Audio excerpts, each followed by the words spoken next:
silence.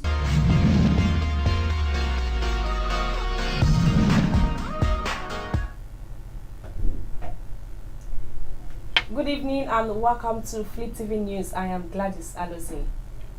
The PDP governors are to meet today in Kano State to discuss the state of affairs in Nigeria. This was announced by the party via a statement released by the Director General of the PDP Governors Forum, Cyril Madabum, on Sunday. Madabum said that PDP governors would at the meeting examine and deliberate on the current state of the nation and the state of their respective states.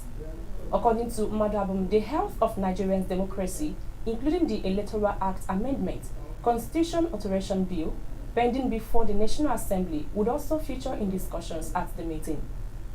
Madabum said the meeting would continue to interrogate the federal government's response to insecurity that was still pervading the country and prefer workable solutions. He said that the governors would continue to benchmark and exchange information and ideas on best practices and various aspects of governance in their respective states, which had become major beacons of light, delivering substantial democracy benefits through projects and policies impacting on the lives of Nigerians. Madabum said that Bala Mohammed, Bauchi State Governor, would be the chief host, while Aminu Tambowal, Forum Chairman, would preside over the meeting. The federal government has been warned by the Olddua People's Congress (OPC) against clamping on agitators for self-determination. The publicity secretary of OPC, Yinka Oguntemeyin, while speaking against the backdrop on the arrest of Sunday Igboho, warned that the federal government's approach could lead to a national crisis. Recall that Sunday Igboho was arrested with his wife at the Cardinal Bernardin International Airport, Cotonou, Benin Republic, on Monday last week. He was arraigned before a judge at Cour d'Appel de Cotonou on Thursday. The Nigerian government is seeking the extradition of the Yoruba Nation agitator after he escaped from his Ibadan home when operatives of Department of State Service (DSS) raided his house in Ibadan on July 1st. Oguntemeri noted that the federal government's approach in handling Igboho's case and the use of force on agitators has only justified federal government's lack of respect for human rights and intolerance to the views of others. Oguntemeri said that the federal government came up with trumped-up charges against Igboho and that the agitators are not sufficient. The allegations are not sufficient to warrant his extradition. He urged well-meaning Nigerians not to neglect Igboho as the youth leader had been peaceful in his self-determination approach and he deserves to enjoy his liberty wherever he is in the world. President Muhammad Buhari will today, Monday, July 26, 2021, travel to the United Kingdom to participate in the Global Education Summit on Financing Global Partnership for Education 2021 to 2025. A statement released by presidential spokesperson Femi Adesina says the summit, which will be co-hosted by the Prime Minister of the United Kingdom, Boris Johnson, and the President of Kenya, Uhuru Kenyatta, will bring together heads of state and government as well as stakeholders and youth leaders and provide a platform for partners to chart a way forward towards transforming education system in partner countries through exchange of best practices.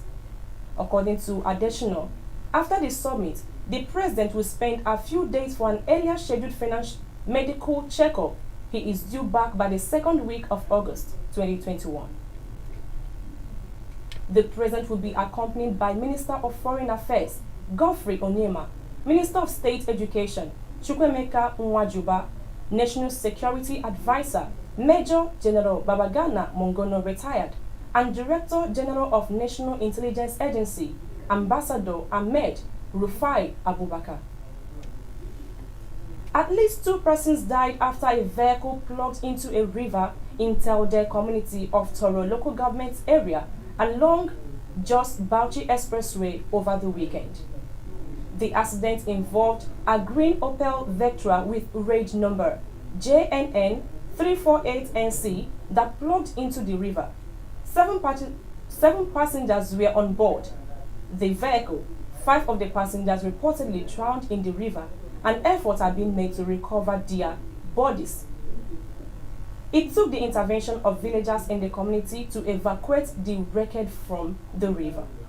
Confirming the incident, the spokesperson of the State Police Command, SP Mohammed Ahmed Wakil, said the police is currently working to identify the victims.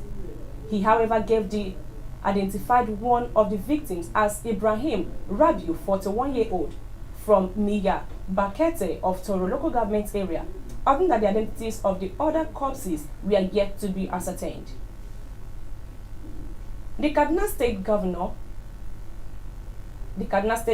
suspended the resumption of schools across local governments of the state until further notice. Addressing stakeholders meeting on Monday, Governor Nasir El-Rufai of Kano State explained that the government took the decision due to the ongoing aggressive military operation against bandits in most parts of the state. He informed the meeting attended by members of the Nigerian Union of Teachers, Nigerian Medical Association, as well as professional and community-based association, that the operation was aimed at flushing out the bandits from their hideouts.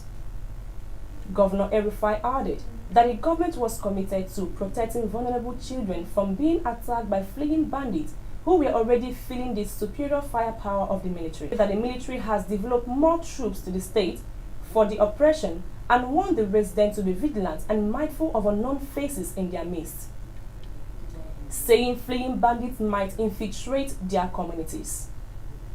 In his remarks, NMA chairman in Kano State, Dr. Aliyu Sokomba, asked the federal government to license the use of firearms for profiled citizens. He stated that this was necessary to enable the people to protect themselves from being attacked by bandits, since the security